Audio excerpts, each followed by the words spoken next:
Hello everyone. Today we will talk about how to fix the app of Scrabble. We will go to settings.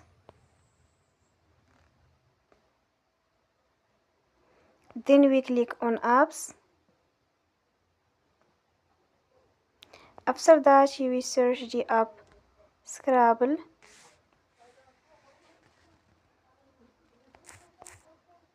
And then we click. Then we will on for stop.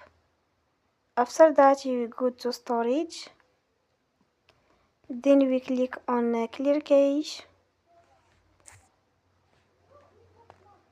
In the end, turn your phone and you will restart your phone again. Don't forget to support us by like and subscribe. See you next time and thank you for watching.